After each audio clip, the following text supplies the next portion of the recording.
Hello guys, মাই রুরপিট blog চ্যানেলে তোমাদের সবাইকে স্বাগত জানিয়ে আজকের ব্লগটি শুরু করছি। আশা করি তোমরা সবাই খুব ভালো আছো, আমিও কিন্তু খুব ভালো আছি। তো চলো বন্ধুরা, তাড়াতাড়ি ভিডিওটা দেখে নাও। আর যদি ভালো লেগে থাকে like, comment, share and subscribe করে পাশে থেকো। সবাই ভালো থেকো এবং সুস্থ থেকো।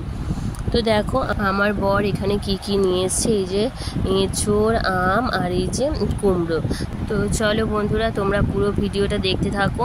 তো কেউ কিন্তু স্কিপ করবে না, পুরো ভিডিওটা দেখে নাও। আশা করি তোমাদেরও খুব ভালো লাগবে। তো দেখো, গরম মানে তো আম, আর আম মানে তো কিন্তু আমের চাটনি না একটু হলে কিন্তু ভালো লাগে না। খাবারের মধ্যে হয় একটু আমের টক কিংবা আমের চাটনি, কিংবা এক আধ দিন তেতো। তো এই সবগুলো তো চলে এই গরমের মধ্যে। আর টক না হলে কিন্তু মানে খেয়ে কিন্তু ঠিক ততটা তৃপ্তি পাওয়া যায় না। তো মানে বিশেষত এই গরমে তো টক খেতে কার না ভাল লাগে, সবারই ভাল লাগে টক খেতে। আর মানে মনে ইচ্ছেটাও হয় আর কি টক খাওয়ার। তো তারপরে এই যে দেখো, এখানে এঁচোড় রান্না করব। তো এরপরে কিন্তু আর এঁচোড়টা ভালো লাগবে না, কারণ সেটা পাকতে আরম্ভ হয়ে যাবে।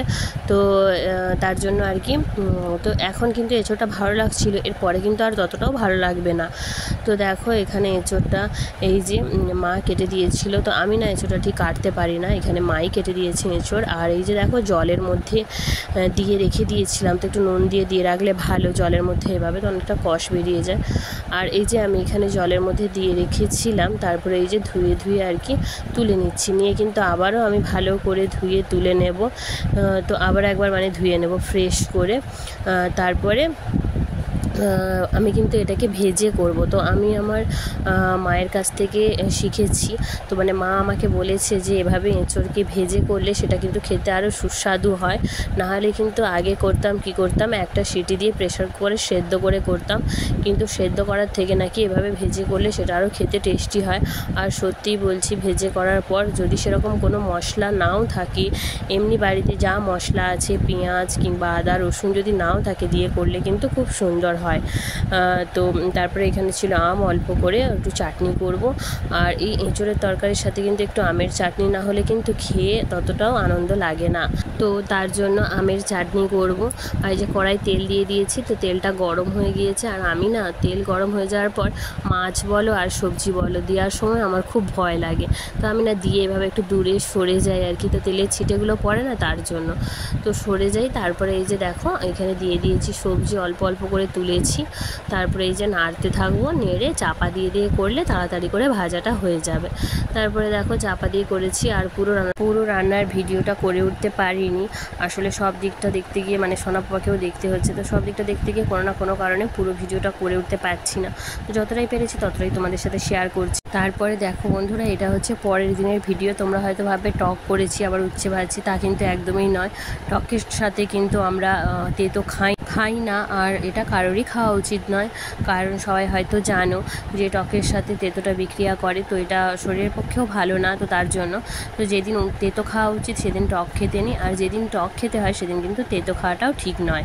তো তার জন্য এখানে দেখো, এটা পরের দিনের ভিডিও। আর সেদিন যেহেতু আগের দিন টক করেছিলাম, তার জন্য আর কি উচ্ছে ভাজছিলাম, মানে এটা কালকের ভিডিও।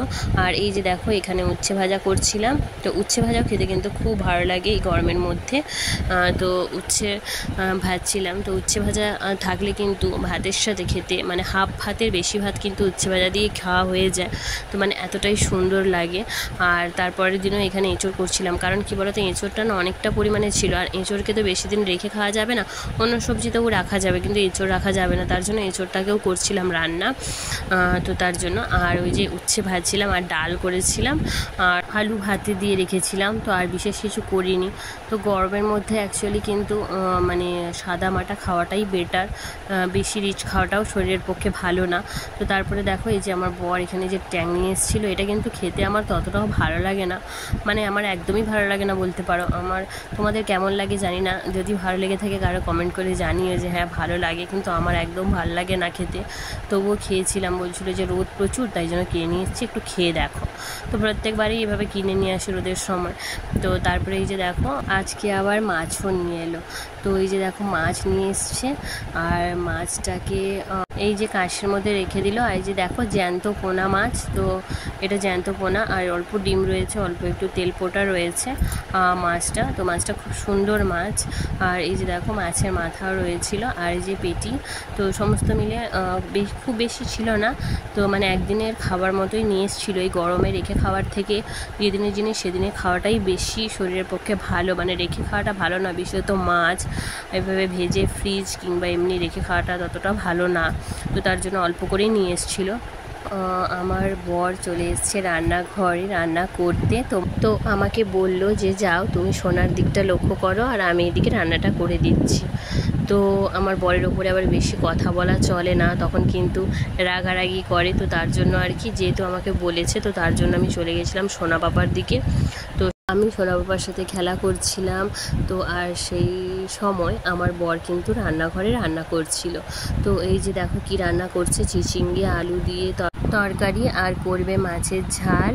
আর আমি ডাল করে রেখে দিয়েছি আর লাস্টে একটু আমি আমের চাটনিটা বানাবো, কারণ আমার বর কিন্তু এই আমের টক বলো বা চাটনি বলো এটা কিন্তু একদম পছন্দ করে না, তার জন্য কিন্তু আমি বানাবো এটা।